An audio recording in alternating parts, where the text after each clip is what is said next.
I'm beginning to feel like analyzing the stories in video games is like trying to analyze the pizza at Chuck E. Cheese's. I mean, the pizza there is certainly an integral part of the experience. The pizza is certainly not above or unworthy of critique. But let's be honest, most people that go to Chuck E. Cheese's go for the gameplay. The pizza is nice on the side, sure, but as soon as you can break away and jump on the skee ball machine for the 5th time, you're going to. You might even skip the pizza and go on an empty stomach just to have the maximum amount of gameplay time possible. And if I'm being honest with myself, I know there are other places I could go for better pizza. There's Pizza Hut, Domino's, Mellow Mushrooms, Barro, plenty of other places that focus on the pizza and do it better. But, you know, I love Chuck E. Cheese's pizza and I would never want to go to one and not have it. So I'm not going to stop talking about the pizza at Chuck E. Cheese's, even if most everyone just says, and moves on. So anyway, here's an abrupt segue into a question. How many ways are there to start writing a story? Well, the actual answer to that question is friggin' a lot, I guess, but I want to focus on two for the purposes of this discussion. You can start with the end, or you can start with a concept. I think Metal Gear Solid 5 is a great example of a game that was written from the end to the beginning. Everything in the game leads to the twist at the end. This, like just about any way you can start writing a story, carries a set of problems you must figure out how to overcome. If you start with the ending, everything has a chance of feeling arbitrary in order to lead to that ending. You run the risk of some of the events not making sense because they have to lead in a certain direction rather than unfolding in a natural way. The same is true if you start with a concept rather than a seed of an idea for a story. Issues can plague your story before you even write it. But here's the cool thing about starting with a concept. You can tie that concept into every aspect of the story and presentation from the get-go. And that's what Control has done. Control's concept is heavily inspired by the SCP Foundation, to the point where when the first DLC, The Foundation, was announced, people thought it was a direct tie-in. Perhaps somewhat disappointingly, it is not. For those not in the know, the SCP Foundation is a website containing thousands of articles about strange items or events in the world. It is loosely framed as a real group of people aiming to secure the strange items and contain them in order to protect the public from their existence. These items run the gamut from a pair of gloves that direct force to the hand area, to a different human nearby, to a statue that attacks if there are people in the room unless those people maintain eye contact with it. Some of them are creepy, some of them are stoic, and some still are meant for laugh. I think the reason so many connect with the SCP Foundation is because it's exhilarating to imagine that there are these unique, dangerous things out there that are just a few containment procedures away from breaking out and causing mayhem. That maybe our lives aren't as boring as we think, or at least have the potential to be more interesting. That is why keeping the illusion that all of this is real is so important. The website has a guide devoted to writing them as well as essays and seminars for those really wanting to delve into the art of writing an SCP in order to keep the clinical tone that permeates every article regardless of content. What Control does is take the basic idea behind the SCP Foundation and runs with it in a different direction. Being perfectly honest, the game all but rips off plenty of the SCPs with the so-called altered items. Sometimes the game will combine two different SCPs into one altered item, but they do often have some direct influence in the Foundation. Instead of trying to be more creative with the items themselves, because that would probably be impossible, Control turns the focus on the people behind the Foundation. What would an organization like that look like? How would they function? What would the burden of containing these horribly dangerous items do to the minds of those that work there? How is one person expected to run the whole show? Control's concept is so good that it is capable of carrying the game on its own, and the biggest blunder Remedy Entertainment made in the development of this game is not spending more time exploring that concept. A New York street. A building, stark in its construction, a brutalist style makes it simultaneously stand out among the other buildings of New York City and hide in plain sight. A girl, Jessie, talks in metaphor of a room and a poster, about how the poster hides the real world beyond it, but that many are happy staying in their room with their poster. But as Jessie steps through the door to the building, the poster is peeled back, but what lies beyond is yet to be seen. Jessie talks as if there is a consciousness inside of her head that is separate from herself, which she refers to as you. Why did you bring me here? She stands in a lobby for the Federal Bureau of Control and has freedom to explore. Here in the beginning, we have a few rooms to look through with little to find except some nice set dressings adorning the tables and desks. Most notably perhaps is the corkboard and these TVs. On the corkboard are these instructional posters that contain some terms and warnings that are strange on a first playthrough. The TVs contain a warning message of a lockdown currently in progress. These little details do a good job of rewarding exploration and attention by giving attentive players an early start to understanding what is going on in this world. Jesse continues on to find a curious janitor, his humming echoing down the hard hallways. Hey, excuse me. The janitor, Ati, tells Jesse to go and apply for the janitor's assistant job, and points her down the hallway toward an elevator. Ati the janitor is a friendly face in my book. Better than somebody with no face at all. As she gets on the elevator, Jesse reminisces on the first time she saw behind the poster, the powers that be at the time telling her she imagined the whole thing. The game gives us a cinematic opening, a desk covered in documents, an old computer, a row of filing cabinets. Something changes and they become corrupted by this unknown red substance. Jesse expresses that she feels like she lost you for a second, and then ruminates on her brother, Dylan, who was taken by the FBC 17 years ago. Those paying attention will notice this visual effect when Jesse mentions the you inside her head, which I will for the time being refer to as the voice. Straight down the hallway, Jesse hears something akin to a gunshot from beyond the double doors. She opens the door slowly to find a man shot dead, a splatter of blood coating the floor and walls nearby, and a gun lying on the ground next to him. The voice directs Jesse to pick up the gun. The murder weapon? Really? When she does, she hears from a strange entity called the Board that speaks in disjointed and sometimes contradictory sentences, using multiple different terms to describe the gun Jesse just picked up, almost like the pyramid has multiple personalities within it. After hearing briefly about objects of power from a scientist on a screen, the service weapon is, of course, a prime example of an OOP, a very powerful one. The Board tells Jesse that she must undergo a trial, and Jesse suddenly appears in a strange other world. This place, the astral plane, serves as the connection between Jesse and the Board.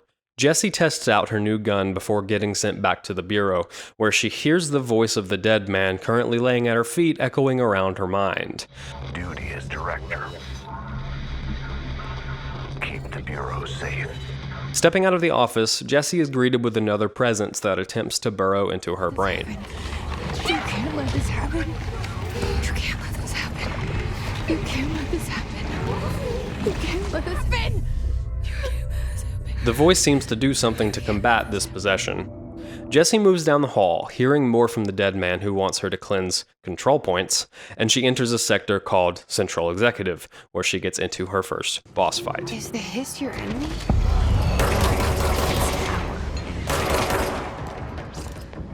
The way I see it, the combat, which makes up the grand majority of the gameplay, is broken up into three major pillars.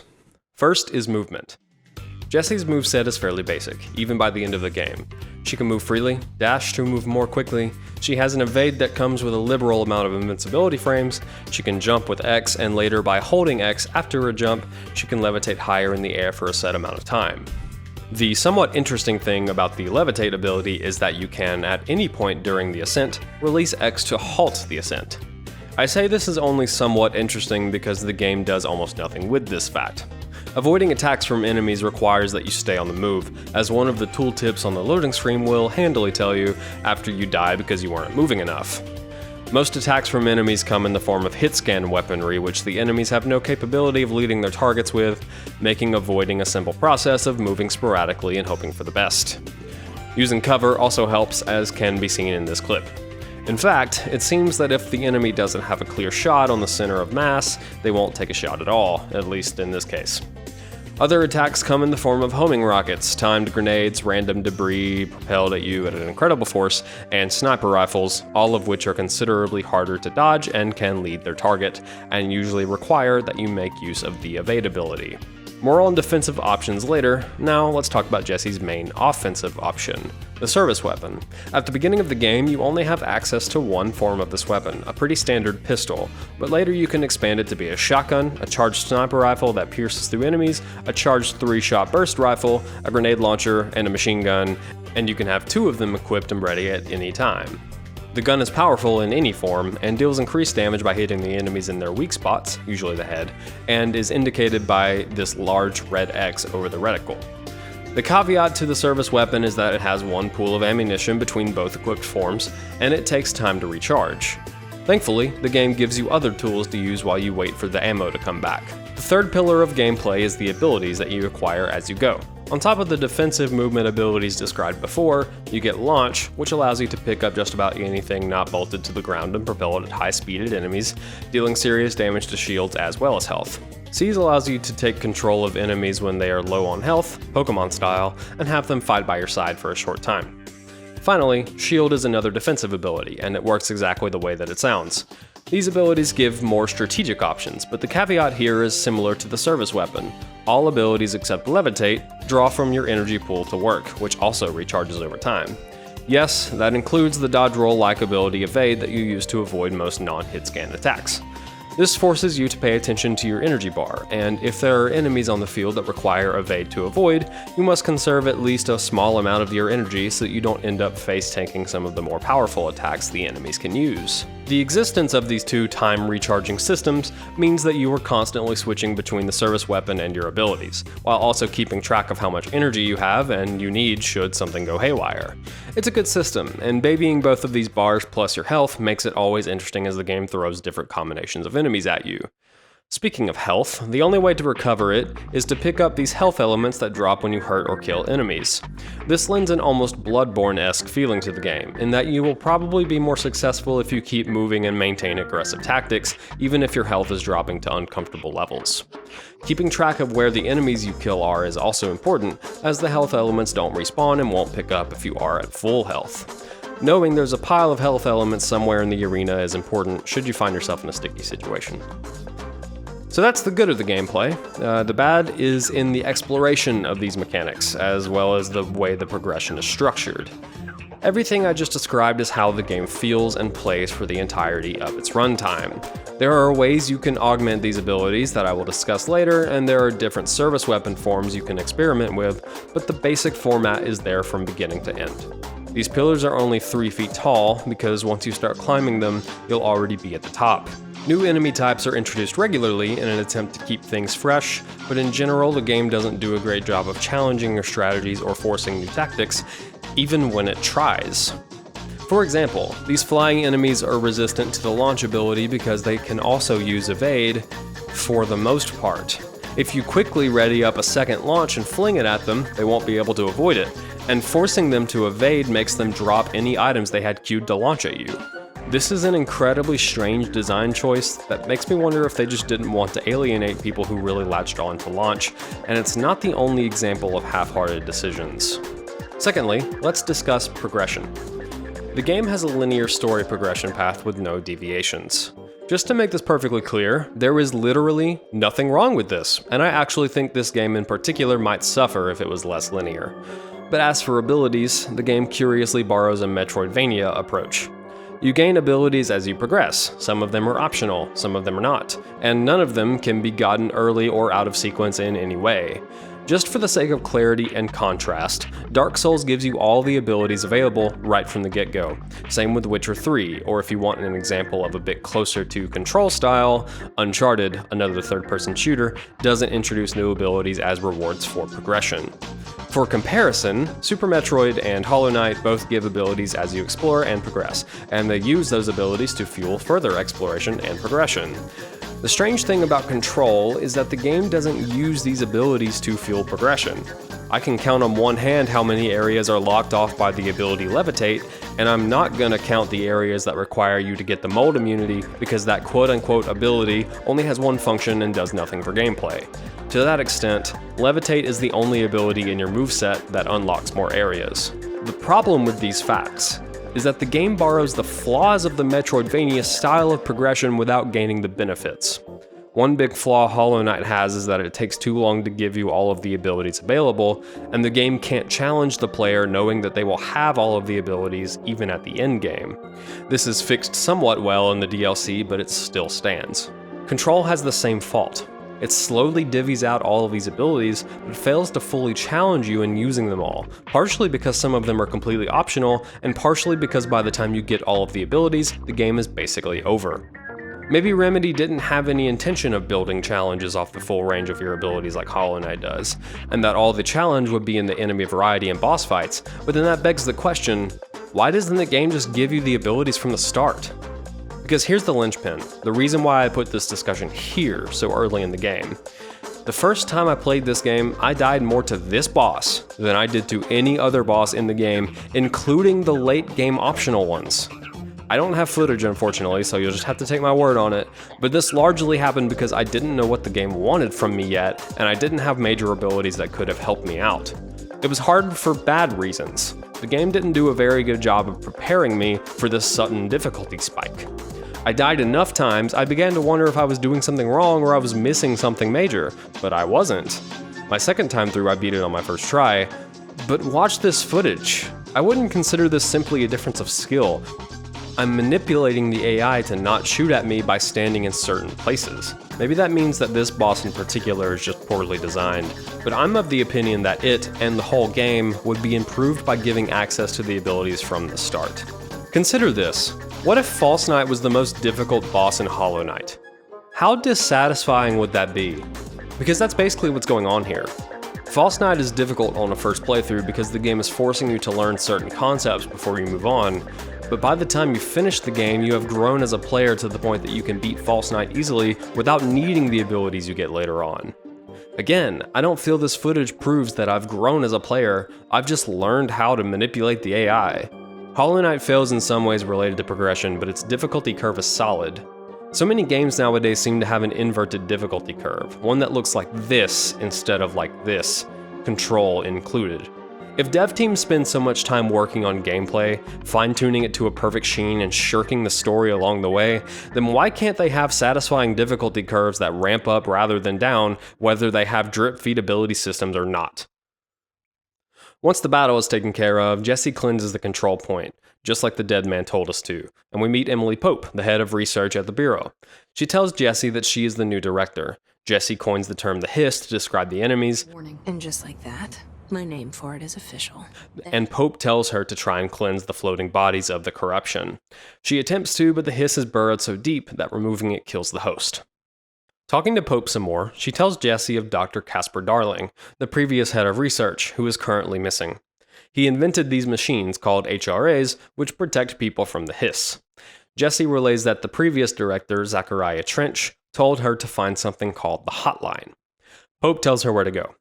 Jesse expresses that she isn't the director, that isn't who she is. Not a director type. Not a leader. She is here for one obvious reason, to find her brother, and one reason she is just discovering she needs to protect this world that she just stepped into. I want to be a part of this world. What scares me shitless is that I finally found it. Only to see the Hiss destroy it all. Next, Jesse needs to pass through the communications department to find the hotline.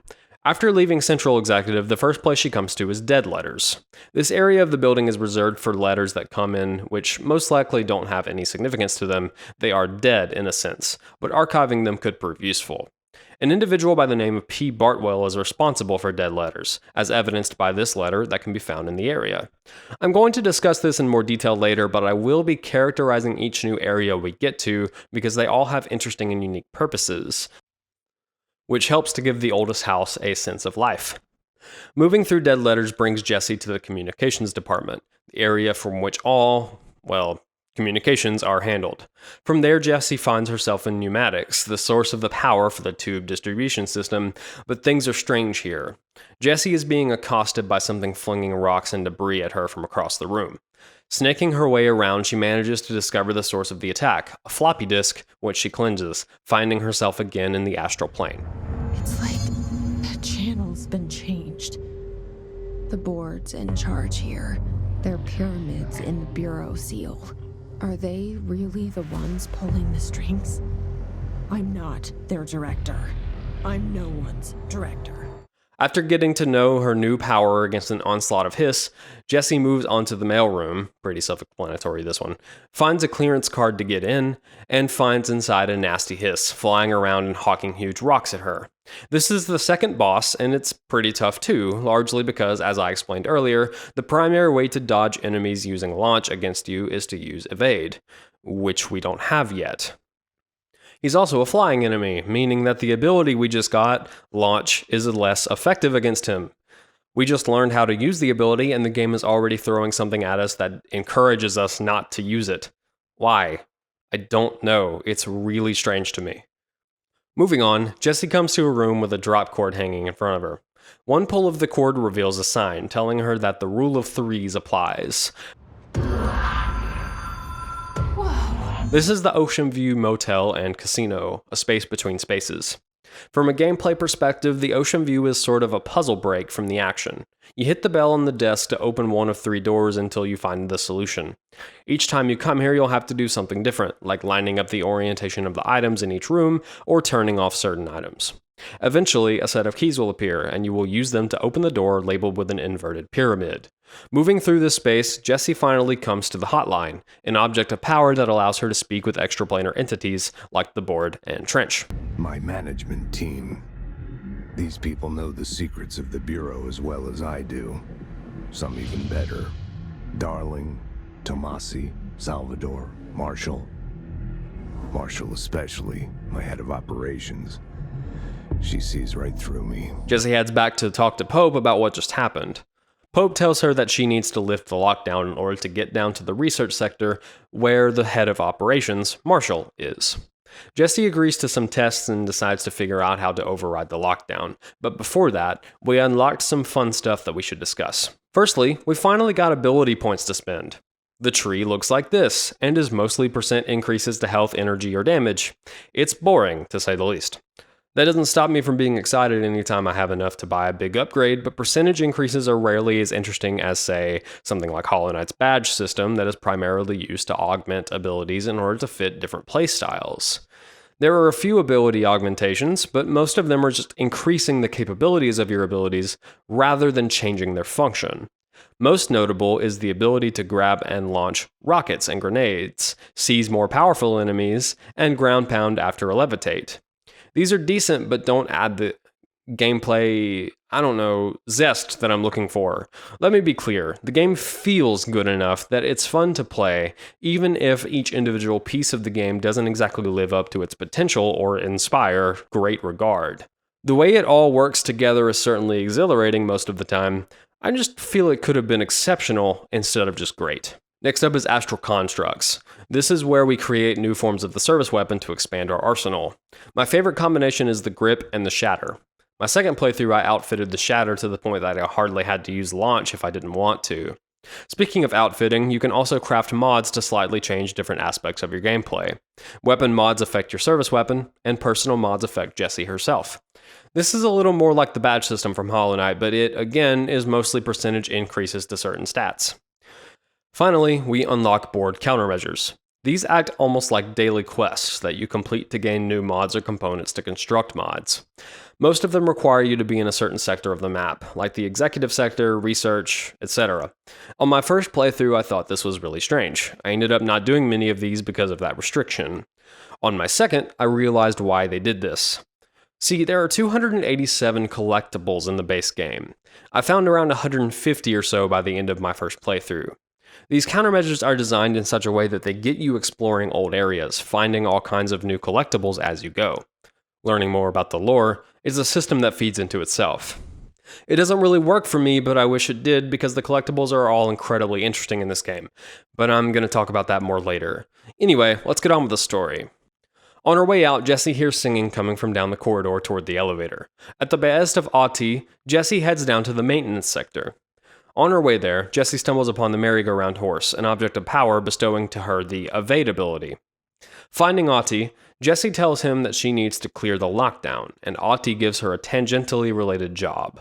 Fix the coolant pumps and the power generators, or the power plant will blow. Jessie takes the bait and moves forward, finding Security Chief Arish. After a brief conversation, Jessie moves on to try and find a solution to these problems. I will summarize this gameplay segment with a montage.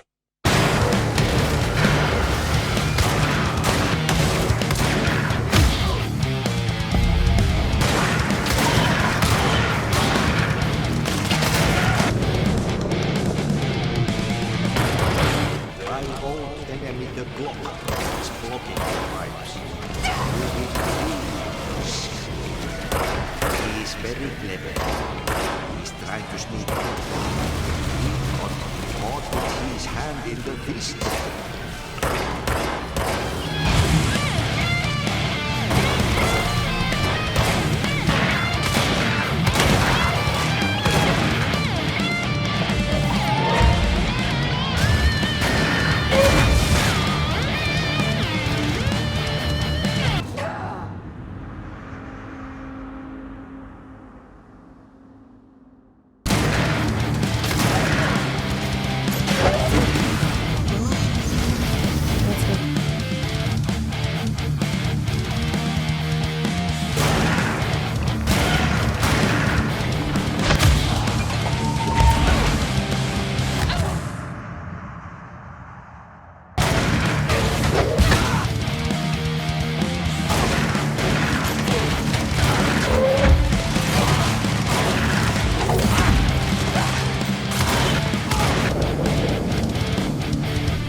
Jesse enacts the directorial override and heads back to talk to Emily Pope once again.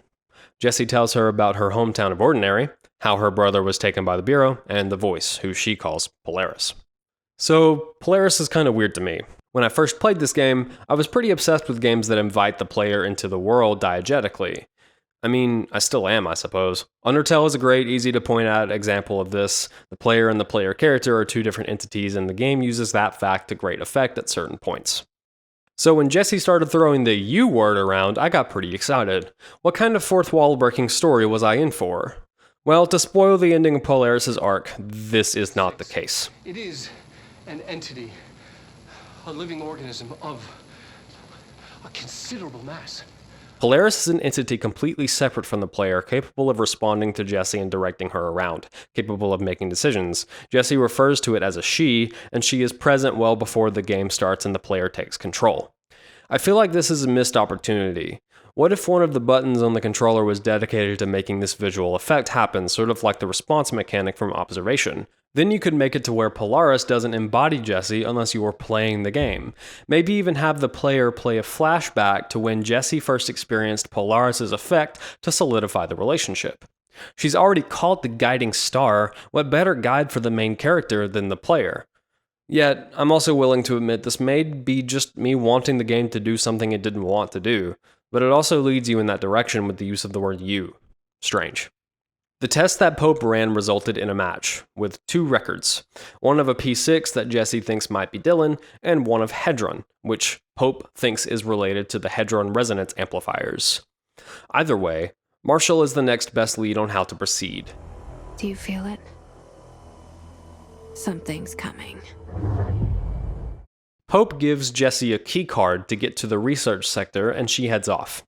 During the optional conversation with Pope here, she talks briefly about control points. You know, the checkpoint systems where you spend skill points and stuff. This is a good time to talk about framing. And, has anyone ever used them to teleport around? What? No. What, I mean, you mean physically? No, not that I've ever heard of. Why? Because that's how they work for me. One really important aspect that plays into this game's feel and world building is the way everything is framed into the context. Control points are a great example. As a game mechanic, they serve as save points, upgrade nodes, crafting stations, and fast travel points. In Universe, they are the ley lines of the oldest house's energies. The oldest house is an ever-changing entity. The building shifts are dangerous and have the potential to kill or trap those unlucky enough to be caught in one. It's a place of power. An ongoing AWE of its own, seemingly adhering to its physical outer constraints and yet constantly breaking the known boundaries of reality. It's unstable, shifting. The control points serve to stabilize the oldest house in key locations so they don't shift randomly. We learn in the first DLC that an individual named Ash discovered the technology that they work on, and all of the Bureau's offices and important locales are centrally located to these control points. This is taking a simple, gamey concept and giving it significance and relevance in the context of the story. This is getting two purposes out of one creation. Here's another example. The abilities in the game are pretty basic: dodge roll, flight, mind control, shield, and a basic ranged attack. What some might not have realized is why these items give you these abilities.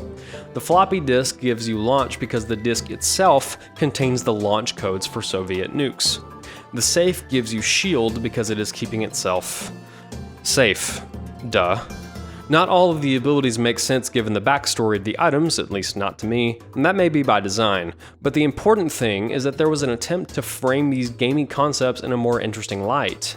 Everything about the enemies, the hiss, is framed beautifully, even down to the way they heal. Pope postulates that the hiss clusters are capable of replenishing hiss hosts with infusions of resonance. This does not heal any physical damage inflicted on the organic host, but rather seems to rejuvenate them, allowing them to endure more bodily harm than normally possible. With that simple statement, the game takes something we've seen before, like a healer mechanic for the enemies, and makes it make sense in context. I don't think I can understate how important this is for fueling the intrigue and discovery of the world as you progress. The concepts themselves are not groundbreaking by any means. In fact, I would call them downright played out. Nothing wrong with that necessarily, just saying that they aren't very interesting on their own. They are the mud of the Cadbury cream egg that is this game's concepts. The delicious chocolate outside is the framing that is used to give them life within the context, and it serves the game well. Would it be better if the insides were as interesting as the outsides? Sure, why not? But the effort is enough that I think it's justified. But then again, why isn't Jesse's health framed? These health elements are referenced in the game in the form of a tooltip, but never in context, and I've read every single collectible in the game, including the DLC. Why is this? Why not frame everything? Why leave something out that is so integral to the gameplay? This is one of the only concepts in the game that I can think of that isn't properly framed, and yet it is so huge that it boggles my brain. It's stuff like this that so thoroughly confuses me when it comes to the design of this game. The developers went 90, sometimes 95% of the way to exceptionality and stopped just short in almost every aspect of the game. I don't get it. Anyway, Jesse moves on to the research sector to find Marshall. This area of the oldest house is for science and studies and, well, research. And in all this work, there is one thing we know, and that's how little we truly know. Each section, such as parapsychology and the hypnosis lab, have a specific purpose, which they are, of course, named after. Talking to Marshall, she wants Jesse to go to the nearby lab that Darling used to make HRAs and clear out the hiss so that they can make some more. Jesse doesn't talk about Dylan just yet. At the HRA lab, we have a brief but good puzzle that involves punch cards, terminals, and whiteboards sporting hints. I like it a lot, but Marshall will be sure to give you blatant hints if you take any longer than absolutely necessary. Each punch card should correspond to a terminal. Kind of a nitpick. Anyway, moving on. Jesse speaks to Marshall again, who wants her to go and grab another Blackrock prism to get the HRA machine back online.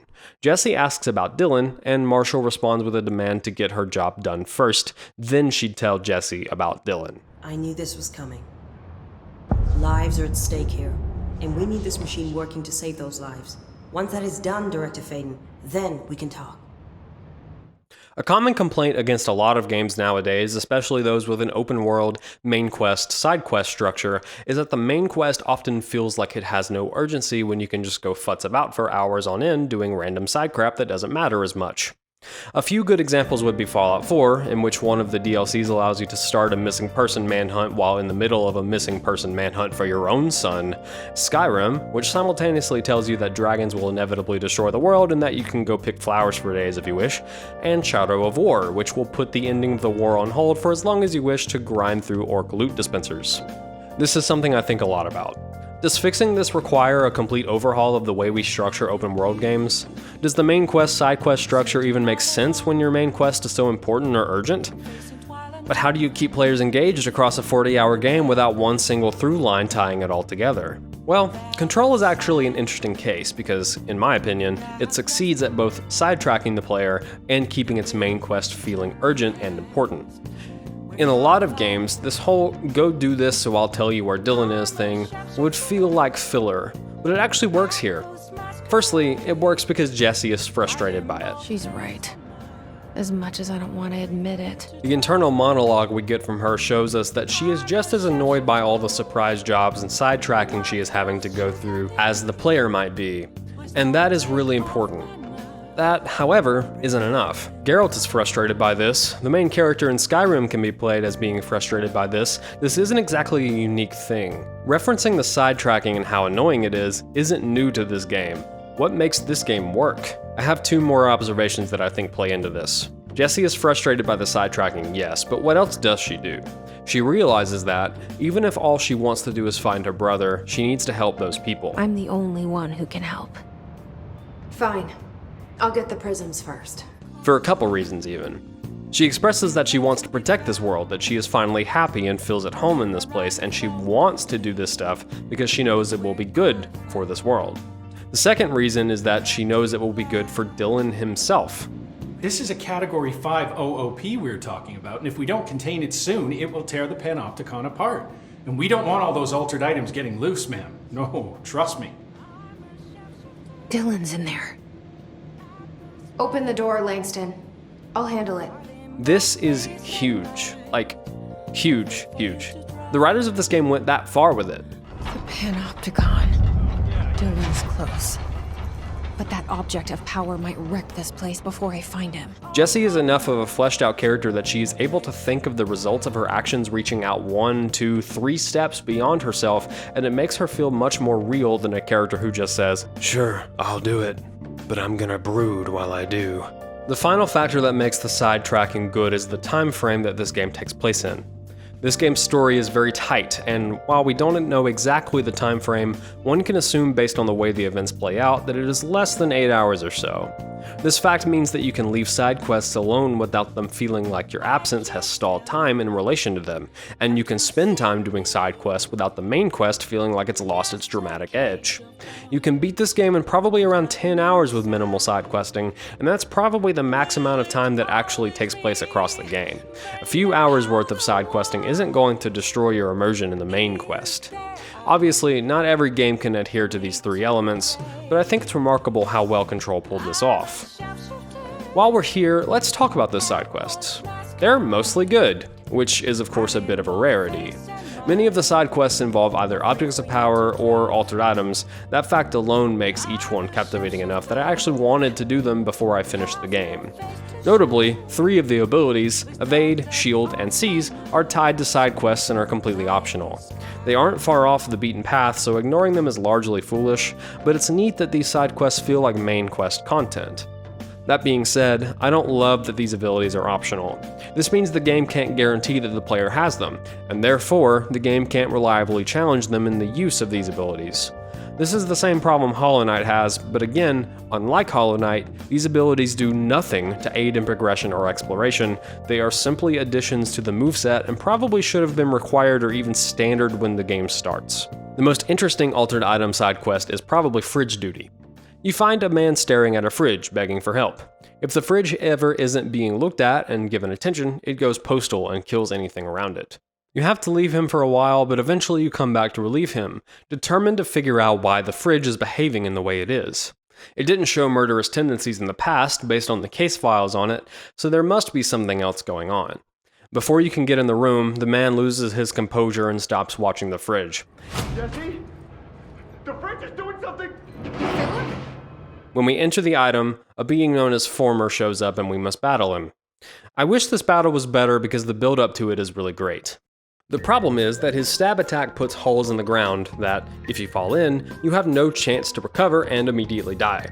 However, the only way to attack Former is to be looking up at him. See the problem? The game tries to soften this by giving the hole a pillar of light that rises up from it, but that doesn't stop me from making one mistake and being sent back to the beginning of the battle. This isn't challenging, it's frustrating, because there's almost no way to be certain you aren't about to fall in a hole. And look how fast he's stabbing here toward the end. Each one leaves a new hole that you can't see and increases your chances of falling through to your death. Some areas of the game let you fall into a pit and place you back at the top with a bit of your health removed. Why couldn't it be like that? Even if it was half your health, it would be better, especially since Former's attacks otherwise are all laughably easy to avoid. Beyond the quests that involve altered items, they start to get a little samey and boring. Ahti will periodically ask us to talk to plants, clear out mold, or a few other things. This is exactly as interesting as it sounds, and that is to say, not much. I see these more as excuses to get you back into old areas and continue exploring, mostly because of all the collectibles, some of which don't spawn until certain story beats have been reached. But it's strange that these are on the same level from a presentation perspective as side quests. Maybe an errand menu would have done a good job of separating these things from the clearly more structured quests? I don't know, maybe that's superfluous. Then, notably, there is the Mold Threshold side quests, or more like a side chain. This almost feels like main quest content that got somehow cut from the main quest and relegated to an optional side quest because it, 1, takes place in a completely unique area, fully and interestingly realized. 2, it contains a new and fairly important support character, Dr. Underhill, who has a lot of ties to Darling and even shows us more about him through his actions regarding her.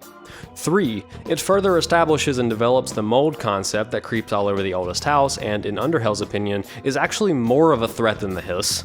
4, it has a completely unique boss with an interesting design and implications for the lore, and 5, it gives you an upgrade that allows you to enter new areas and collect stuff from them. I don't know, this is just strange to me. My first time through, I didn't even do this quest until after the main quest was done, and it felt like that was on accident, like it belonged sandwiched somewhere between the Blackrock Quarry and the Panopticon. All in all, the side quests in this game succeed in adding more context to the story and some interesting gameplay mechanics. There's a good amount of them that they don't feel thin, but they also don't overwhelm with the sheer amount of stuff they ask you to do. Many of them are worthwhile, and some of them are not, but the ones that are not are also really short and easy too, so maybe that's okay? Regardless, the side quests are a positive area of the game. Anyway, moving on. As we head to maintenance in the Blackrock Quarry, we can go ahead and get the Seize and Shield abilities, 2 that I often forget to use in favor of dodging and killing instead. I did use Seize much more often on my second playthrough because I spent more time in enemies' faces and needed some other targets to soak up bullets. My first playthrough I spent more time at a distance, using Pierce and Spin and powering up Launch to a ridiculous degree, so I didn't have much use for Shield or Seize. Jesse moves through the Atlas Chamber, a room with a particularly strange altered item that seems to be connected to the oldest house, and finds Arish once again. Jesse updates him on the state of the Bureau and moves on to try and find Blackrock Processing. She passes through the main chamber of the NSC and finally comes to the Blackrock Quarry. The quarry is something known as a threshold. A few theories persist as to what a threshold is, but it's probably some alternate or parallel universe that leaks into the oldest house in some way. Thresholds. The quarry is one of the more stable thresholds in the maintenance sector. That's where Blackrock comes from. The Blackrock itself completely reflects frequencies, making it the best way to contain most of the altered items in the Bureau. These spaces Jesse occasionally has to walk through in between areas are called fire breaks, and they are enormous walls made entirely of black rock to keep sections of the house completely separate and contained. Jesse blows up some rock, grabs a prism, and takes it back to Marshall. Marshall tells us that Dylan is kept in the Panopticon, which is where the majority of the altered items are kept in containment. Dylan was known as P6, a member of the Prime Candidate Program, a process dedicated to finding and raising the next director.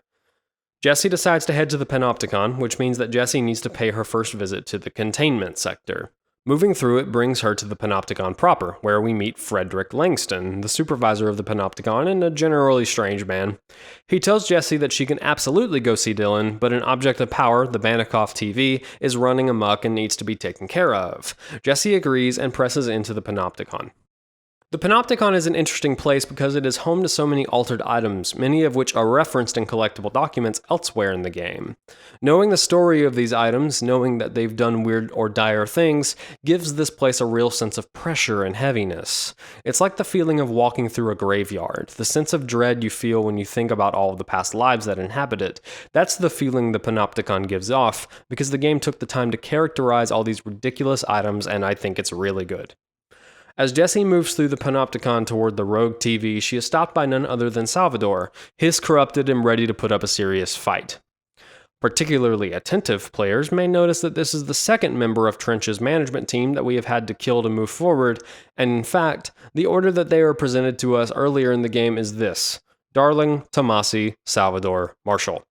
This may give you concern to the whereabouts of Darling and the future fate of Marshall. After the fight with Salvador, Jessie cleanses the TV, giving us access to Levitate. Finally! Just for reference, in my second playthrough, I am about 3.5 hours away from the end of a 9.5 hour playthrough. This is too late to give the most interesting and useful ability, the ability that changes the gameplay more than any other. This is also, as I explained earlier, not a unique problem to control, so I'm going to move on from it. Using Levitate, Jessie moves on to find the holding cell that Dylan is in, to find that he is actually not. Pope calls in and tells Jessie that he is back in Central Executive and that he has been corrupted by the Hiss, but he's different from the other corrupted individuals. He is turning himself in. Jessie goes to see him and finds that he is, indeed, not entirely himself, but amidst the ramblings, Jessie puts together that the Hiss are probably coming from the slide projector, the object of power they used to use as kids. She now knows what her next step needs to be: go to the Prime Candidate program, find the slide projector, and put an end to this infestation, saving the world she has come to love being a part of. There's a lot more to this conversation, but for now there's something else I want to talk about. Now that we've got access to Levitate, the world is fully opened up, and oh, what a world it is. It's a vault for the most valuable treasures on Earth. It's a powder keg big enough to blow this world to dust. A temple, a place of worship filled with idols of angry gods. It's all of these, and none of them. There are many different aspects to world building that aid in the feel of a game's world, and how it mesmerizes the player, and pardon my hyperbole, Control not only uses every aspect I can think of, it borderline perfects some of them. The most macro form of world building is how all of the concepts work together. Things like characters, antagonistic elements, the space that all of these things live in. In the real world, they would all influence each other in a significant, profound way. In a game, writers and designers have to deliberately imagine how it would work and then implement those factors. Remedy took this in many different and interesting directions. The existence of the Panopticon is one of the most visceral examples of world building. Langston treats these items like they are his children. Ever since I got put in charge of the Panopticon, people treat me different, like I'm crazy for wanting to work with altered items. People just don't understand the altered items like I do, you know? He is always thinking of better ways to contain them. Whether his ideas are heard is yet to be seen during the directorship of Jesse Faden. Langston feels like the kind of person that would do this kind of job. He simultaneously cares a lot about the Panopticon and takes his job only semi-seriously. Altered items are more like weird thunderstorms. Some may rain frogs, some may rain corn, but they all rain something. Obviously, the weight of his position is evident to him, but like a doctor or a nurse with a healthy amount of humor running through their veins to keep the heaviness of their job from crushing them, Langston seems to do the same. I've already talked about them briefly, but the control points and fire breaks are another way that Remedy helped this world to make sense. The hostility of the oldest house is brought up in conversation and seen diegetically numerous times. At one time, a shark got shifted into a meeting room along with over 2,000 gallons of water. It was a tiger shark. Darling's pet research project. And the thoughts of the player are echoed when Jesse asks the very legitimate question, how do people work here? Well, here's an answer. The people of the Bureau have taken strides to make the oldest house as hospitable as current technology will allow, and those that venture beyond the protective barrier of the control points know the risks. I have to wonder how well the Bureau pays their employees to be willing to accept these risks. Smaller details include the way different sectors of the Bureau interact with each other. We have brief glimpses into this sort of crossplay, most notably from Harish. You know, everyone thinks that maintenance is the lowest rung on the ladder just because we fix pipes instead of writing memos, but I gotta be honest, these are the bravest people in the goddamn building. What do you know about Dr. Darling? About as much as anybody, I guess. Head of research, loves to hear himself talk. All of those science types absolutely do. Furthermore, there is plenty of relationship between the individuals within sectors, most notably Pope and Darling and Trench and Darling, although there are other examples here as well. This also gives the characters lots of life, even if they get a nominal amount of actual dialogue or time on screen. Their relationships help to propagate their characters. There is also this sense that the existential dread caused by this line of work is what drives them to expand and grow. The work we do here is essential but unstable. The Bureau prefers not to be noticed. And we need strong walls to make sure nothing gets out. And this moves definitely into the oldest house itself and the examples of world building within it, although this sort of thing is more aptly described as set building and set design. The oldest house itself is one of the more fully realized and thought through game worlds that I've ever had the pleasure of stomping through. At its base level, as with the world of any action game like this one, the oldest house functions as an interconnected set of arenas in order to do your running and jumping and shooting. Any game like this has need to elevate their set design above this stage. Just like in theater, the set upon which the actors perform is not always just a backdrop to hide the pipes or a basic collection of wall-shaped structures to appear as a house. Good set design makes use of every square inch of a set. It tells stories, it conveys themes, and it ties into the plot. Before I spend too much time trying to figure out what the set should be, I'd sit down with the director, and I'd just like to have a good long talk with the director, or maybe several good talks with the director, to find out what they think the play is about, what they're trying to get across in our telling of the play. And I don't tend to be interested in, do you think this set should be green, or do you think it should be this style, or those kind of things so much. But I want to know, what's the feel of it? Does it feel cold? Does it feel warm? Does it feel friendly? Does it feel unfriendly? The oldest house does this in droves. One way is in the layout of the sectors. A lot of thought was put into how this place works, and it places emphasis on the important areas of a sector. The maintenance sector's focal point is the NSC power plant, and all other areas of operation become a jut off of that large central room. This not only works in the context of how a building like this would function, it also works as a decently easy to navigate playground. Of course, it wouldn't be so easy to navigate if it weren't for these signposts. Yes, literal signposts that direct you around the world, like in a hospital or something.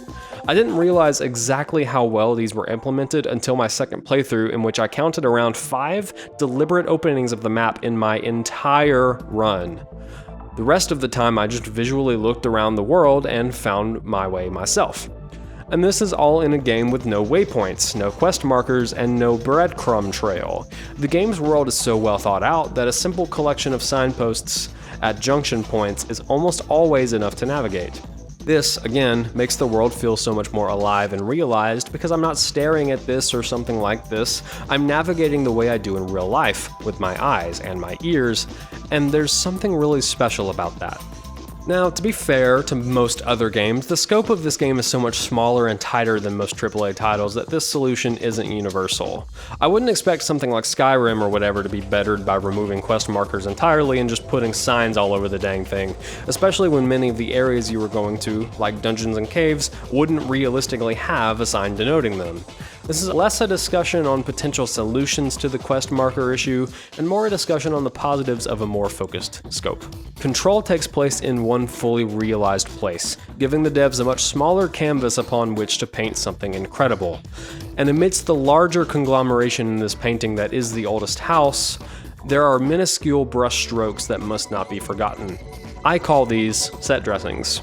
A set dressing is something that could be done away without issue, but its presence would nevertheless be missed anyway.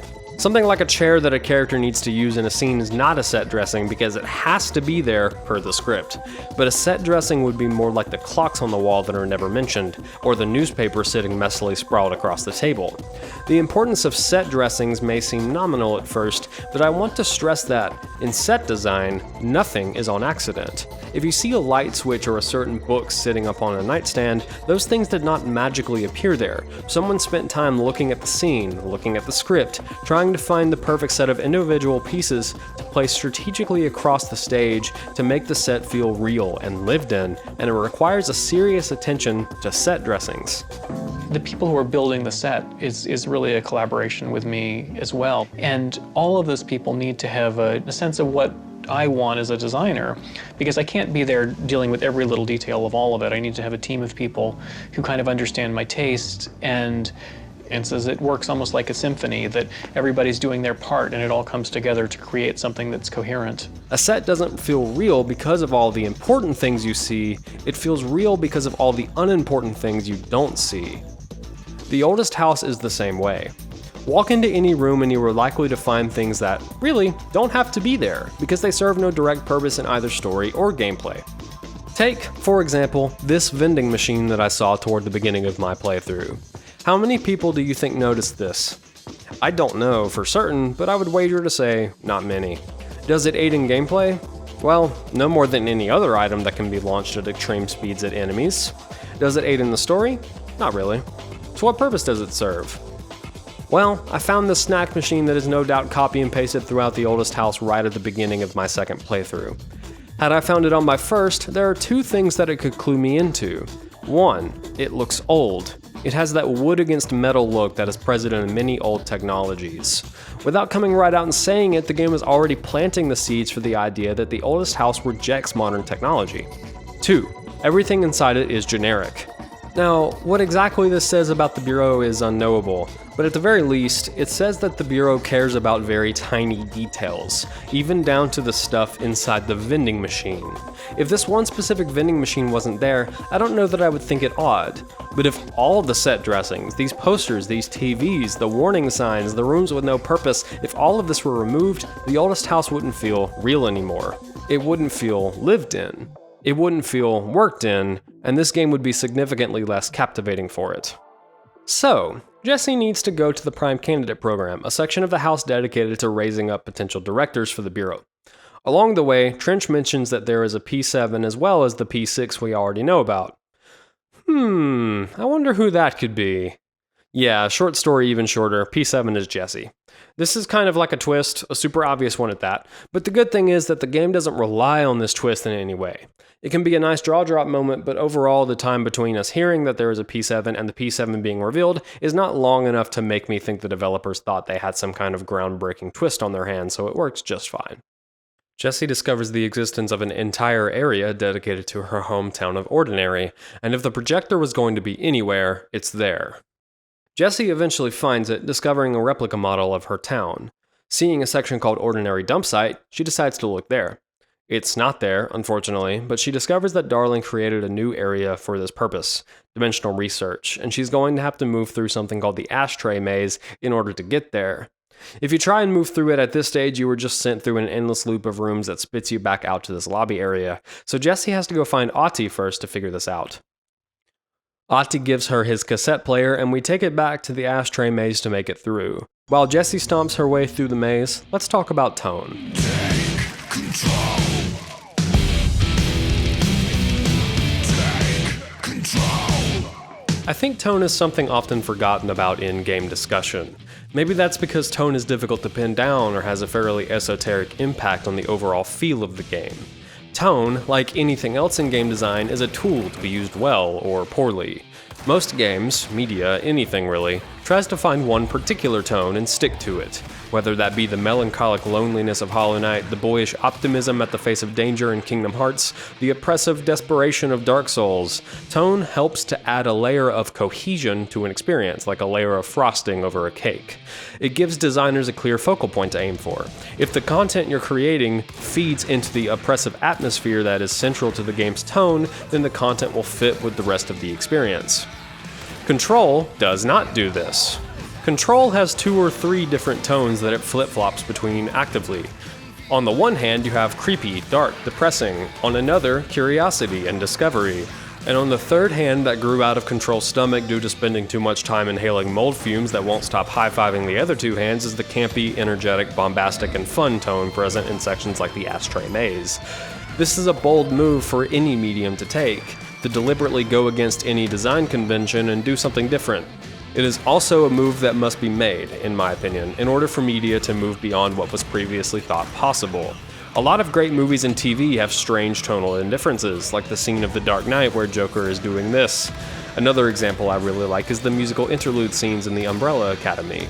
Fooling around with tone is a great way to catch the audience off guard and make them pay attention. So here's a question for you. How does Control's apparent lack of central tone compare to, say, Metal Gear, a series that some describe as being completely tone deaf, if you will? Well, the difference here, the way I see it, is that Control makes it clear that its tonal shifts are on purpose, whereas the ones in Metal Gear feel like they are not. It's using literal models to play your mentally distressed villains, having them flail around in almost no clothing as they are actually, coming to grips with their mental disorders and subsequently dying because Snake shot them 30 times. It's being sure to include the ever-important dude pisses his pants scene at least once, sometimes twice throughout the game, often to introduce its most important characters and often in some of the most grim scenes like some kind of sadistic, fatalistic version of Black Sheep. Metal Gear is considered to be tone deaf because, it probably is. Whether this adds to the charm of the series or not is completely up to your own opinion. Control, to me, doesn't have this problem. For one, all of its tonal shifts are relegated to their own scenes. The Ashtray Maze is an amazing, empowering stomping ground where you can get to run through ever-changing corridors listening to heavy metal and shooting enemies dead like it's nothing, because I'm pretty sure they turned down the enemy health in this section to aid in this feeling. The song is modular and changes depending on what kind of scenario you were in, even ending perfectly in time as you cross the finish line. The tone of this section is very deliberate and isn't marred by an attempt to convey story or theme. In contrast, the creepiness of this conversation with Dylan earlier is palpable, and in the moment that the devs wanted the game to be creepy and weird, it fully commits to that concept. When the game wants it to be serious, it fully commits in those moments as well. When the game wants to instill within you curiosity, it commits to that concept. The ever-changing tone is part of what puts you in this world. Characters are all the time hearing about horrible things and they're just like, yeah, sounds like another day at the Bureau. Is it possible that the shifting tone is there on purpose to make you feel the same way? By the time you get to the end of the game, you've run the whole gamut of weird things, awful things, creepy things, to the point where when you are side questing after the main quest is over, you may find yourself saying the same thing. Yep, another day at the Bureau. And the tonal shifts aid in that feeling. The projector is once again not in its room, and so Jessie moves deeper into dimensional research to try and find it. Before she does, she finds something even more interesting, Polaris, or as Darling calls her, Hedron. And perhaps now more than ever, the importance of the collectibles becomes apparent. I'm Dr. Casper Darling, and this is my final message. It's not the end. But after this, I won't. I exposed myself to Hedron resonance fully. It's changing me.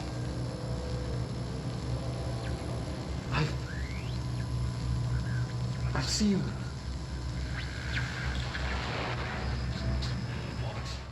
Upon first view, like almost all data point systems like this one, the collectibles are not 100% critical to the experience of this game for the most part.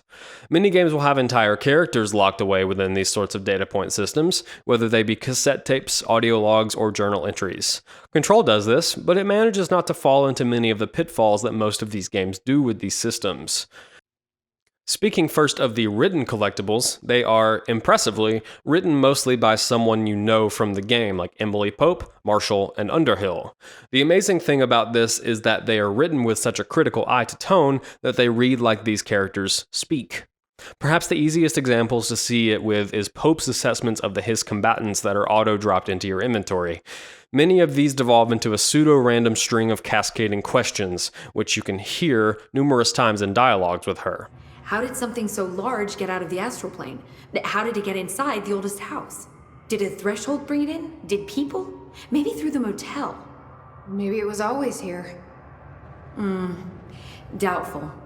Another great example is in Darling's writings. You hear from Dr. Darling in the form of these multimedia videos which appear diegetically in the world the first time you see them. Darling speaks with these short, sort of choppy sentences as you can almost hear Darling's mind running over everything that he's saying, adoring how strange and unique his work is. Objects of power can cause or be results of AWE's altered world events, intrusions upon the perceived reality. A side note, remember to cover their connection to the astral plane as well. Now, then, as he catches a stride, his sentences become flowing and complex as he tries to explain these bizarre concepts like the Black Rock or the oldest house. Ingrained in the Bureau's DNA, a key component in our prime candidate program. Come out of that Russian roulette a winner and you're it. Lose and you're, well, fine. Thank you. And this speech pattern is flawlessly portrayed in the records he has composed. That's all well and good, but the amazing thing is that the game is also unafraid to break this convention for a dramatic punch in the gut, like this collectible, written by Darling, where he begins to sound unhinged. He wrote this toward the end of his arc in the game, and it shows in the fact that it no longer sounds like him anymore. That's a phenomenal attention to detail. Speaking of attention to detail, how much time have you spent pondering the fact that there is an entire multimedia video devoted to the spare footage intercut into Darling's presentations? That these two characters not only have names, but a small story in the form of this document? I've spent quite a bit of time thinking about this. The multimedia is so impressive to me, how much thought was put into how they would work. How long have you spent considering the America Overnight radio show? You're listening to America Overnight, celebrating 29 years, shining a light in the shadows. Did you realize that it is actually a Bureau ploy to not only diffuse public perception of actual, real, extraordinary events by using overblown conspiracy reasoning, but also to gain knowledge of altered world events by letting people call in and tell them about strange things happening across the world? I'm dumbfounded. This is the most incredible usage of a data point system I've ever seen. This certainly doesn't sound very ordinary, Colin. No, not ordinary. Ordinary. It's a town. And it wasn't an industrial accident. I mean, that's what they said. That's bullshit. Whoa, please watch the language, Caller. It may be 2 a.m., but we're still a family show. Have you considered the fact that Threshold Kids was actually supposed to be a video series teaching kids, specifically Dylan, about Bureau concepts, and that most of the disturbing imagery coming from the series is due to the fact that it is recorded on Bureau tech and deliberately left low budget? Jessie herself was never held by the Bureau before the game's events, but recordings of her therapy sessions abound in the Prime Candidate program, up to the one she had right before she left for New York to find the Bureau at the behest of Polaris. Polaris wants me to go to New York.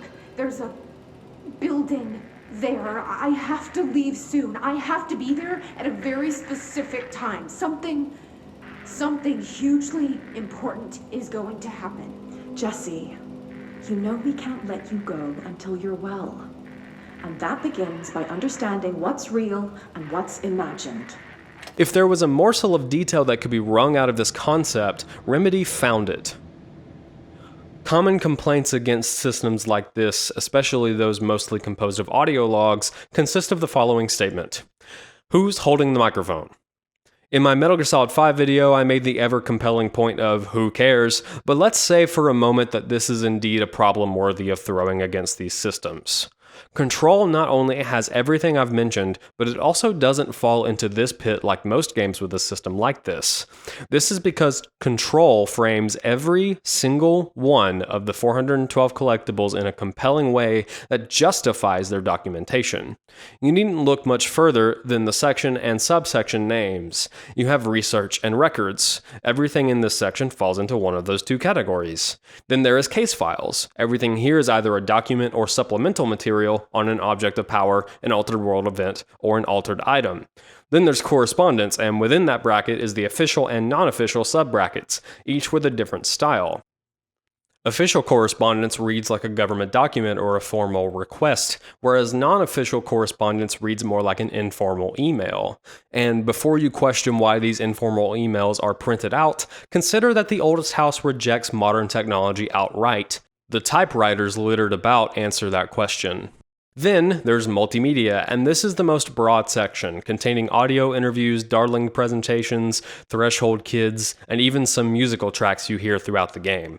These are the most interesting collectibles in my opinion, especially since Darling's character is entirely contained here. And finally, the hotline, which is where we get to know Trench and the board, as well as some others we'll talk about later. Listen, I could probably talk for another hour just about these collectibles and how impressive they are, so let me leave off with this.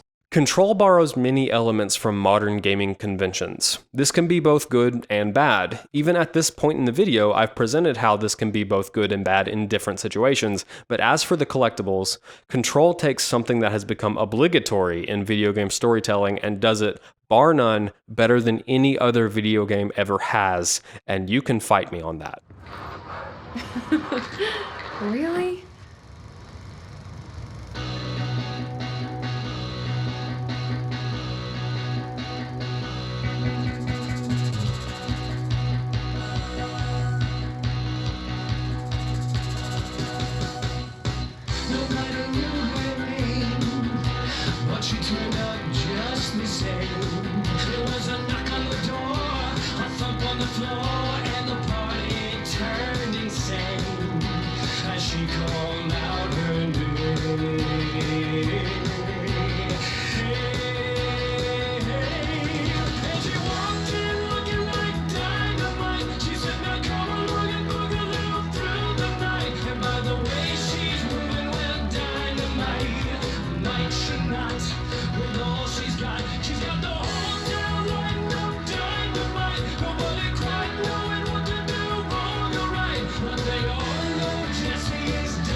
Alright, that's enough discussion. Let's finish this game. Jesse removes the giant HRA from the door and moves into the chamber. Suddenly, the Hiss appear, attacking Hedron and trying to destroy it. Jesse fights them off in what is probably the most difficult gauntlet in the base game. Upon completing the gauntlet, Hedron breaks up, falling back to the ground, leaving Jesse alone without Polaris. The poster comes down and there's nothing there. Let me sleep.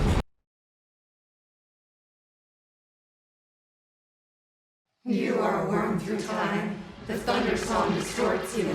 Happiness comes, like perils of hell.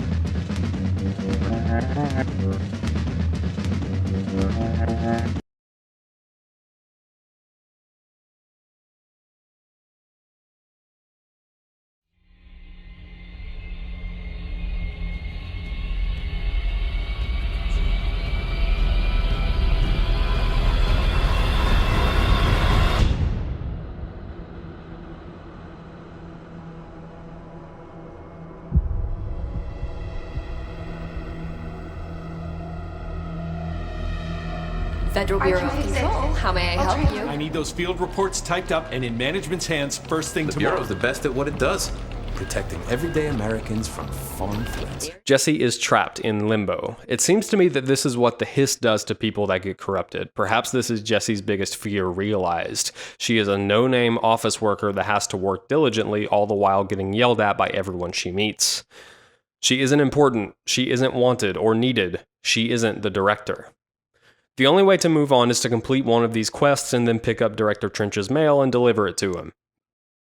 Every time we do, we get to speak with Trench, or rather, let him speak to us. By the third time we've done this, his speech is fully corrupted into the Hiss chant. In spite of that, these monologues are some of the biggest story reveals for why all of this happened in the first place. When Darling and Trench went into Slidescape 36, Darling brought back Hedron, and Trench brought back the Hiss. Time, the thunder soul distorts you. I know what I must do. Start at the beginning. I'm beginning to feel like analyzing the stories in video games is like trying to analyze the pizza at a Chuck E. Cheese's.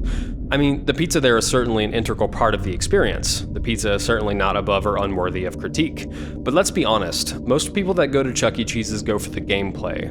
The pizza is nice on the side, sure, but as soon as you can break away and jump on the skee-ball machine for the 5th time, you're going to. You might even skip the pizza and go on an empty stomach just to have the maximum amount of gameplay time possible.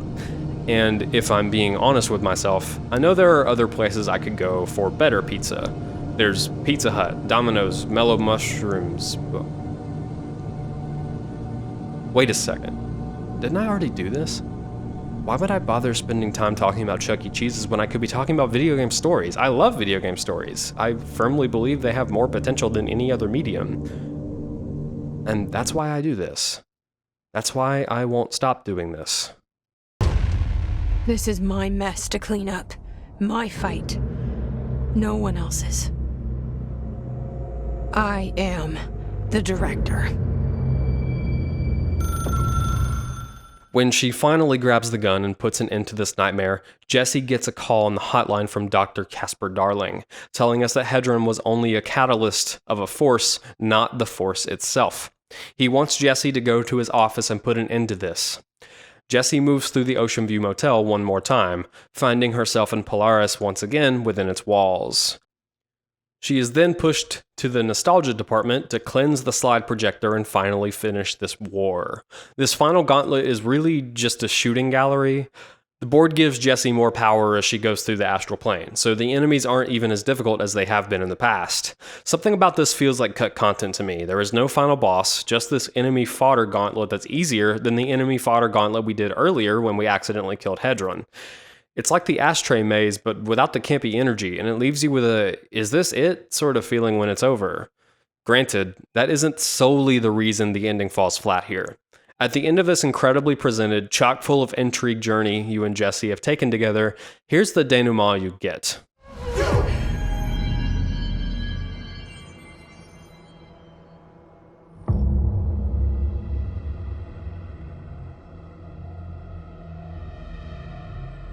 Dylan's in a coma. I don't know if there's anything of him left in there. If he'll ever find his way back. The portal's been closed, but the hiss is still in the oldest house. And the lockdown can't be lifted as long as any trace of it remains. I'm working on a solution with my management team, but there is still a long road ahead. I'm the director of the Federal Bureau of Control. We're in this together. You and I.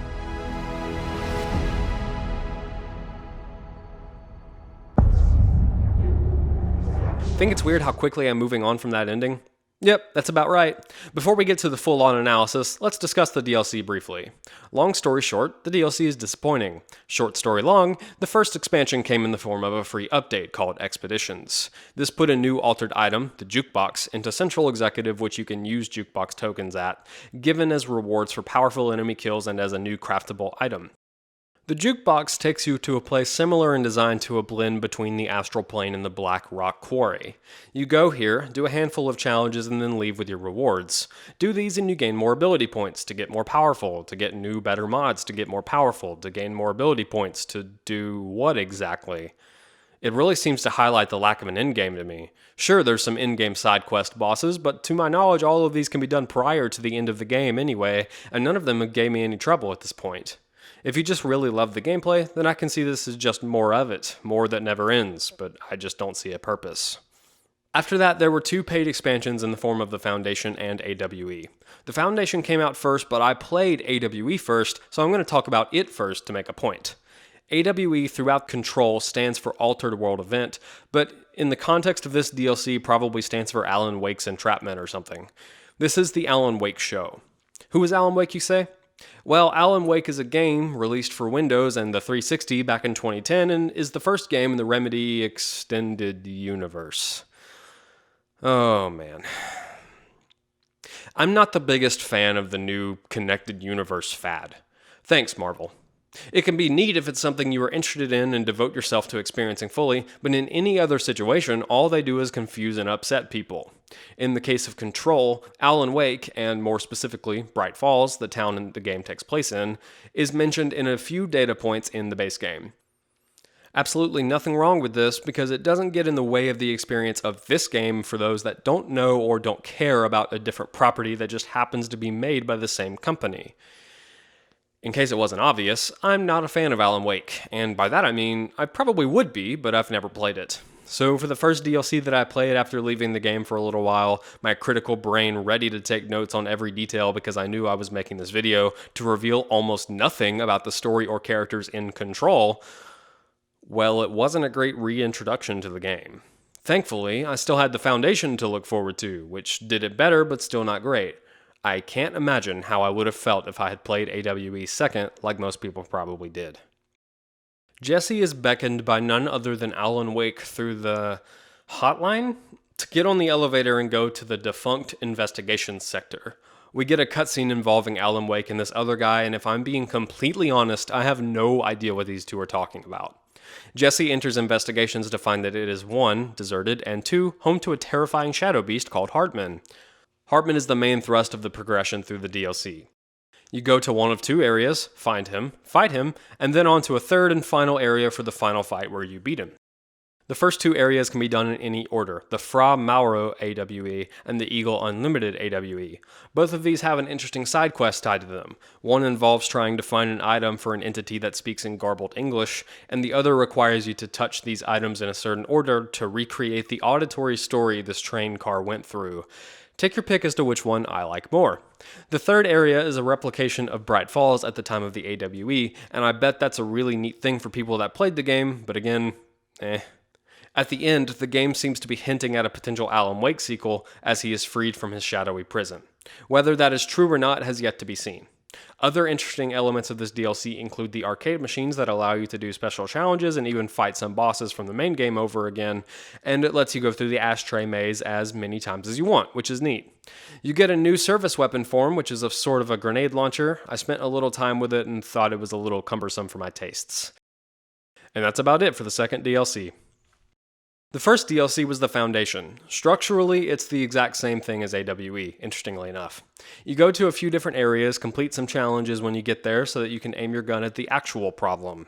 In this DLC, that problem is the Nail, a weird structure that seems to be from the astral plane and has ties to the board. Primary characters here are Marshall, Pope, the board, and the Former, as well as some other characters that only show up in documents and recordings strewn about. The astral plane is bleeding into the Foundation, and Jesse has to figure out how to fix it lest it destroy the entire oldest house. The game gives us two new abilities to use as well, Create and Fracture. Create lets you, create crystal formations at certain predetermined points, and Fracture lets you destroy those same crystal formations that are already there. These are used to lock off certain areas and can be used in combat as well, although only in the Foundation. When you eventually go back to the oldest house, both abilities become completely useless, which is pretty disappointing if I'm being honest. Story-wise, the DLC explains a lot about the Bureau's origins. They came to this place, the Foundation, first, and then moved up into the oldest house after discovering how to make the control points work. We learn more about Northmore and his significance, giving new context to things that were established in the main game that I haven't brought up yet. We get to interact with the board and the Former, questioning their motives, something Jesse already did in the main game but probably didn't have enough time to do. As far as I can tell, there are no concrete answers given to who or what these entities actually are, what their goals are, or why they care so much about the Bureau and who the director is. Throughout the Foundation, Marshall is a few steps ahead of Jesse, and we learn that Marshall herself was the one that destroyed the Nail because she didn't want the Hiss to corrupt it, at the behest of Trench. We already know that Trench was corrupted by the Hiss at the time he was saying this, but Marshall didn't know that. Regardless, that calls Trench's motivations into question. My assumption is that Trench wanted the Nail to be destroyed because the Hiss knew that if the Nail was destroyed, the Bureau would be destroyed, and that's the main thing they wanted. Jesse dives headfirst into her problems, which Pope tries to tell her she can't just keep doing, but she does it anyway. Marshall, through a string of events, gets corrupted by the Hiss. Jesse has to kill her. She repairs the Nail. The day is saved. Overall, it's okay. The Foundation area isn't particularly interesting, but there are elements of it that are cool.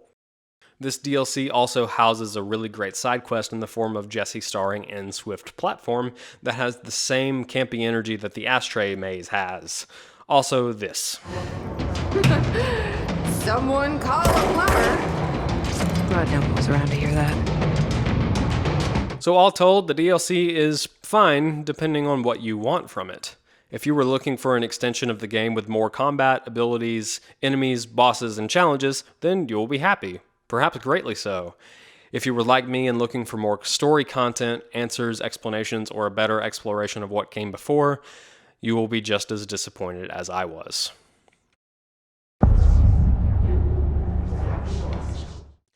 Before I begin, I'm going to spoil the ending. I won't be talking about Jesse and Dylan until the end. I don't have answers for the board or the Former because there are none. I don't have any exceptional info about Ahti because there is none. And regardless of how much I say about the story and, more importantly, the characters in this game, it will not be any less disappointing. Even if some huge DLC giving me all the answers I want came out sometime in the future, the story in this game is marred by a decision that I understand and still think was a wrong one. There are two competing elements in this game. There are two main stories. One is good, one is not. One drove me to experience the rest of the game, while the other woefully fell flat in an unsalvageable way, even by a fictional future that satisfies my curiosities or aims to solve this specific problem. And To be completely clear, that story is not disappointing because there are things left unanswered.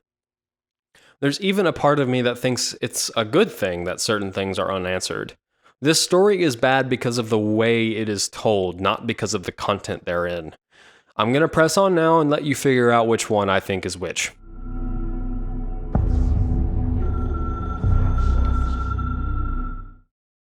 Pope, Arish, Marshall, Langston.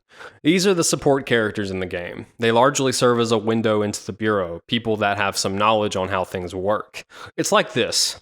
Have you ever been somewhere that you had no experience in? Imagine you went with a few friends that were comfortable there. You're going to look to them for guidance on how to act, when to stand up and when to sit down, how to react when certain things happen, at least until you're comfortable. That's what the support team does for Jessie and the player. And the main thing that Jessie learns across the length of the game is that she shouldn't be fazed in the face of chaos and adversity. This is obviously easier said than done, and it takes Jessie most of the game to figure this out. It begs an interesting question, actually. What kind of personality do you need to survive in this line of work?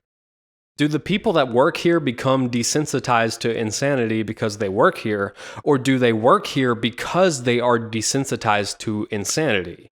Langston, despite being the closest thing to a comic relief the game has, explores this concept most thoroughly in my mind.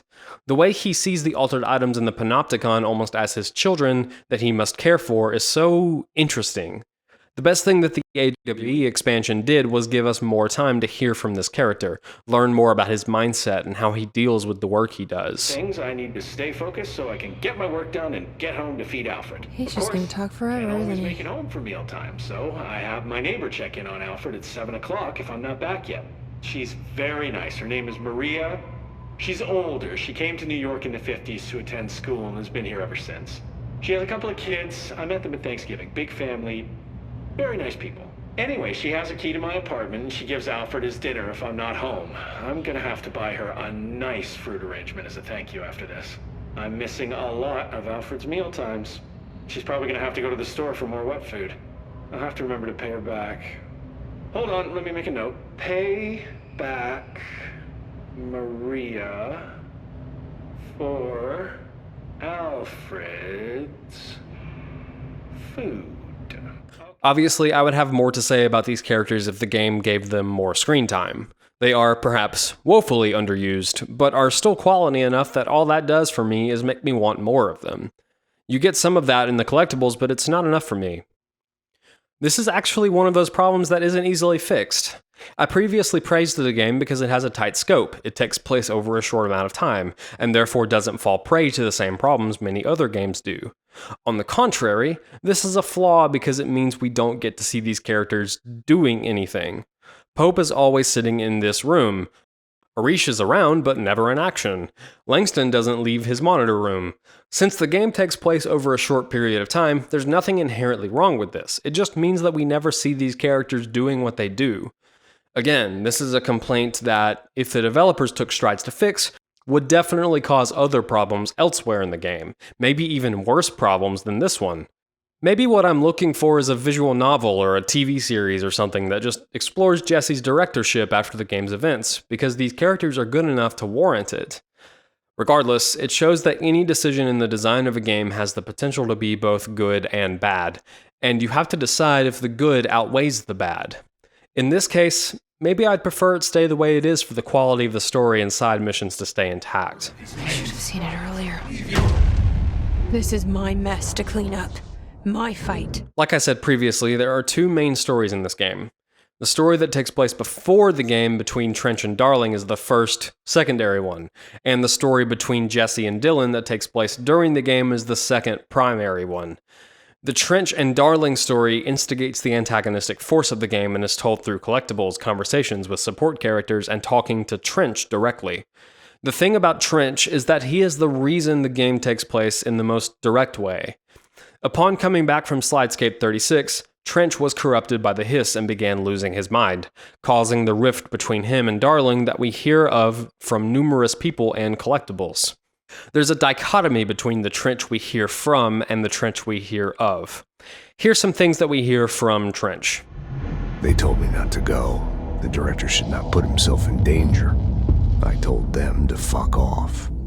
I've seen action before, and I had to witness this myself. To find some meaning in all of this, I couldn't sit on my ass, alone with my thoughts, my memories. I doubled every effort to find new prime candidates. There was no one but me.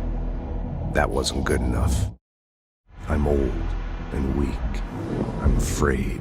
I can see my hands trembling. I'm losing control. Now here's some things we hear of Trench from others. Did you work closely with Trench? Oh, he spent most of his time with Darling and all them. The inner circle. Not that I care. Trench certainly had his favorites. He did stop in occasionally to scowl and smoke. Did you know the Bureau has a no-smoking policy? It does. Just not for Trench. Still, he is the one who put aside funding for the Panopticon. The man did have vision. This relationship makes him someone you're not sure you can trust, but the real reason is because the two Trenches might as well be different people. The Trench we hear of from others is corrupted, changing slowly over time, making decisions that would be considered out of character by most of the people that knew him. The Trench we hear from is beyond that corruption, in his right mind, and has nothing to lose anymore by telling the truth. This tonal imbalance in his character fuels our exploration into the Hiss and their story, and it's important to note that the Hiss are not only a literal power capable of possession, but also a metaphorical statement about people as a whole. Trench shows the kind of desperation someone might experience when trying to keep order and control in a bureau like this. Small details like the Bureau expenditure report show this, in that Trench's focus in his spending was on staffing and surveillance over things like the livability of the oldest house. That's evil boss stuff. Then there's the ashtray maze. Trench wanted to be absolutely certain that no one other than whoever he wanted could find the Bureau's deepest secrets. He even states in a hotline call that he is considering revoking Darling's license to pass. I gave Darling and his chosen crew license to pass through the maze. Lately, I've started to think I should revoke that license. Finally, and most compellingly, is the NSC. On the surface, the NSC is simply a power plant, one that seems to power the whole house, meaning it is incredibly powerful. In one of the hundreds of collectibles you can learn, it stands for Redacted Sarcophagus Container. Trench built it in the last moments of his time as deputy chief, just before becoming the director. It is talked about in hushed tones by anyone that mentions it. What exactly is the power plant? Listen, I only know what Salvador told me, but I know it generates all the electricity for the Bureau, and it's got two very simple rules. Rule 1, keep it below a certain temperature. Rule 2, don't ever open it. Oh, and 3, it's classified, so I shouldn't ask.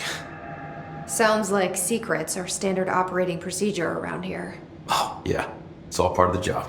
Through different collectibles, you can learn that the N stands for Northmore, the previous director before Trench. In his hotline message about the situation, Trench says that Northmore not only went along with it to his credit, but also didn't really have a choice. Northmore was all about power. A man like an explosion, hungry for authority, for order, for more, until it was too much. I had to find a solution in the end, contain the situation. Northmore never liked me, but he went along with it, to his credit. He didn't really have a choice. I suppose at the end of the day, a director's most basic duty is to keep the lights on. This, to me, leaves his desire to accept his new life as a sentient power generator in question. Did he really want to do this? Was he forced to? Regardless, Trench had the drive and desire to figure out what to do with the powder keg that was Northmore, while also aiding the Bureau in the best way possible. Sadly, his motivation is enough to allow Trench to bring the Bureau practically to the brink of ruin. But there's another side to this story we should talk about, one we never get to meet in context. This changes everything. It's beyond our understanding. We have brought so many questions with us through that hole in the wall. I will dedicate I'm never going home.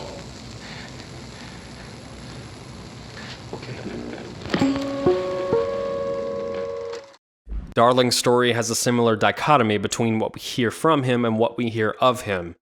His examples are even more nuanced because what we hear from him is contained almost entirely in this consumable media format that could, for all we know, not be who he actually is. This could be a character that Darling is giving to us, the way he wishes to be seen by his peers. Is it possible that the person he is in his last moments in these unscripted videos at the end of his life is actually much closer to the Dr. Casper Darling the people saw? Regardless, we only have what the game gives us to go on, and what the game gives us is a tragic story. His is the most full exploration of what this organization can do to a person, told over the course of a handful of videos and collectibles. He starts out as this sort of silly guy, clearly passionate about what he's talking about. He cares deeply about his work, about science, about his role in the world and the Bureau. I mean, the teams in research handle paranatural materials every day, and no one thinks they're weird. Well, maybe that's not true. Darling is famous for being a bit out there, but when he's weird, it's charming. As the videos go on, his demeanor becomes less solid. He begins to show a different side of himself that he clearly was either hiding or wasn't experiencing prior. Eventually, after the Slidescape 36 incident, Darling's ambition for science to do good for the world through his work drives him to ruin, similarly to Trench's story. His curiosity convinced him to bring Hedron out of the Slidescape, meaning the Hiss no longer had its opposing force to keep it in check. But instead of curling up and hiding or giving in to the negative pressure pouring into him, he passes out HRAs and decides to expose himself fully to the resonance that Hedron gives off. He fights to fix the mistakes he made. His last efforts were in service of the greater good of the Bureau, even though he also had a hand in its downfall. This is why Darling is connected to Hedron and Trench is connected to the Hiss. Is that you? Did he bring you here? Is that why? The Hiss and Polaris cannot act on their own discretion. They have to take hosts in order to have any activity in the material plane. These two literal forces represent an opposing quality within everyone. Polaris represents ambition, curiosity, and devotion to a cause. To put it in a plainer way, Polaris is the representation of good within people. Darling may have been just as, if not more, responsible for the downfall of the Bureau, but he is connected to Polaris because he wanted the best for the Bureau, not himself. He acted in a way that aimed to correct his mistakes rather than improve his own stature. Trench did not because the Hiss is the embodiment of deceit, confusion, ambition for selfish reasons, progress for the wrong reasons, growing in power for one's own gain. Trench, as soon as he becomes director, begins his descent into the kind of person the Hiss would want to possess. The Hiss aren't solely responsible for his downfall. He himself is just as much due to his actions prior to Slidescape 36. His ambition drives him to do things that force him apart from community, from the team he has built. He accuses Northmore of being all about power, but ends up the same way. When Darling brings back Hedron, Trench believes that Darling is the one that has gone off the deep end, that he needs to be shut down, in spite of the fact that Trench and Darling were friends not long before. Trench gave himself up to the Hiss. He didn't fight them, he obeyed their desires. There are two more characters that represent this two-sided coin, but let me talk about one more thing first. August 4th, 1964. We discovered the oldest house while investigating a suspected altered world event case in the New York City subway tunnels. The oldest house does a lot of heavy lifting in this story. It's a beautifully rendered playground for Jesse to jump in and shoot enemies. It's an amazing contextual marvel that both forms and informs the Bureau's strengths and weaknesses, and it represents the world you and I live in. Our world is constantly changing, oftentimes without our consent. There is plenty that we can do to try and avoid or stop this from happening, but it's largely something we have to deal with our entire lives. These changes can be small and positive, like a new cat for your family or a surprise promotion at your job. They can also be enormous and ground-shaking, like a lifelong friend joining the army or a loss in your family. This game, though, takes the focus off of these changes and instead wants to answer a question. How do you respond to these changes, and what does that mean about you as a person? Do you jump into action, working to make the change as positive for your life as you can? Or do you respond with hatred, maliciousness at the things you can't control? And the president himself was there to welcome us. He was the first one to take the hiss in. Spread the word. At first, many people thought it was horrifying. That he was horrifying. But also, many people who heard his words wanted to welcome the hiss in. And slowly, more and more of them came around, until the whole world was brought together by the hiss. It was wonderful. Jesse and Dylan are two children, siblings of the same family, whose lives change permanently due to the actions of the Bureau. Dylan is taken in, leaving Jesse alone, or mostly alone anyway. She still has Polaris, which both Dylan and Jesse were exposed to. And yet, when Jesse finally gets to the Bureau, she finds that she is protected from the hiss by Polaris, whereas Dylan was not. We see the different ways that Jesse and Dylan respond to the difficulties in their lives. From the inquisitive action that Jesse takes to make her situation better, to the hateful objection of Dylan, giving into his lust to destroy the Bureau and all the people he sees as responsible for his lot in life. Dylan tries to hold on to his humanity for as long as he can, but ultimately he is yanked into the same place Trench finds himself in. We found Polaris together with my sister when we were very small, in Ordinary. In the desert, through the door opened up by the slide projector. But she didn't help when Trench took me away. She didn't give me any powers. All the powers are my own powers. She didn't help when they locked me up for years. After the song time for applause, we build you till nothing remains. The air cracks and the truth will emerge out of you. You are home. The Bureau brought the slide projector back here with me. And the Bureau did what the Bureau does. They used it. And they found... They opened the door up to the hiss. That's the only thing I can thank them for. The story between Jesse and Dylan is obviously the main one, but part of me has to wonder why it exists at all. You've got an incredible foundation for numerous different stories to play out in the form of the Bureau and all their interactions. You've got an already great story between Darling and Trench, of two great friends falling out of love due to unchecked ambition and circumstantial differences.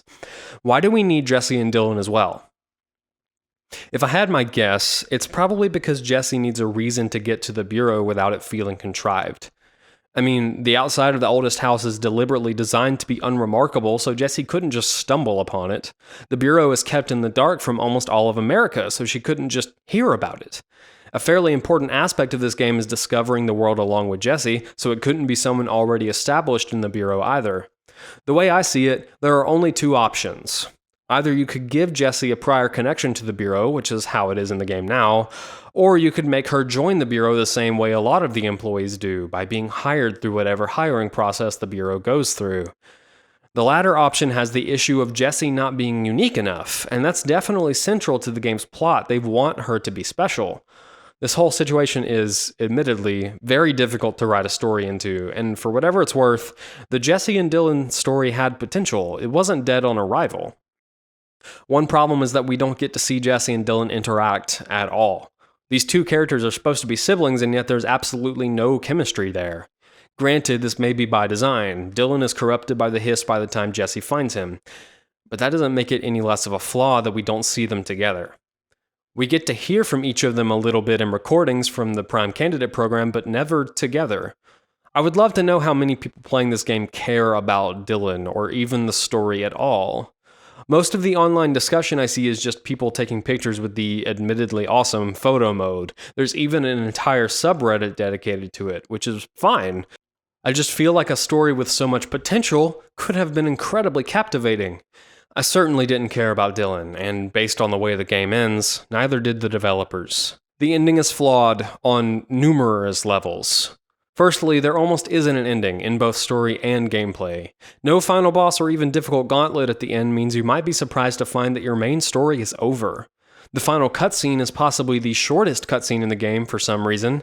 Dylan is in a perpetual coma and receives no repercussions for anything that has happened, and the Hiss aren't even resolved because the game has to have enemies to send at you. There's no resolution or exploration of how Jesse does as a director in a more formal sense. The game continues on in limbo for as long as you want it to. This tooltip when the game is over hints that there is more beyond the ending, but there isn't. I know every game nowadays has to be never-ending to satisfy price tag warriors or whatever, but modern games could really afford to learn from Metal Gear Solid and write an actual ending. You know, one where the game ends. Because that's the biggest rub of this whole thing, right? The ending is so bad that it almost retroactively makes what came before it bad too. It's like you're on a plane, and the ride has been smooth. You're watching a movie that has seriously engrossed you. The movie ends and you sit back, awaiting the touchdown to cap off this beautiful ride as the sun crests in through your bay window. And then the engine shuts off. And you think, surely, this is a part of the plan. Surely this plane is going to land and you will get safely off and into the airport. Then the plane goes into a nosedive, and now your hope beyond hope is simply that the plane will land at all. But it doesn't. It crashes. You're okay by some miracle. You get taken to the airport by shuttle, you get financial compensation, you get to continue your day. But the crash has completely, irrevocably changed your experience for the worst. At least that's how I felt. I don't think any other game in recent memory has so thoroughly built a universe so interesting, so captivating to me. I also don't think any other game has so paradoxically lived up to that potential and squandered it. Would the game be perfect if the ending was different or better? No, of course not. But I was, and am, very positive about it, from top to bottom, from the side characters with so much flair, to the Bureau and all the ins and outs of its functionality. But so much of this game only got almost there. Little nagging issues keep them, and the game as a whole, from being exceptional rather than just great. Gameplay that is 90% of the way to being a masterclass of design, feel, and player choice. Progression that is 90% of the way to reaching its full potential. Lore that is 90% of the way to deserving all the spin-off material you could possibly imagine. Characters that are 90% of the way to being put up there with some of the greats from any movie. A story that was 90% of the way to justifying and tying everything else together into one amazing, beautifully directed, incredibly thought-provoking package. But the last 10% is enough to leave me wanting.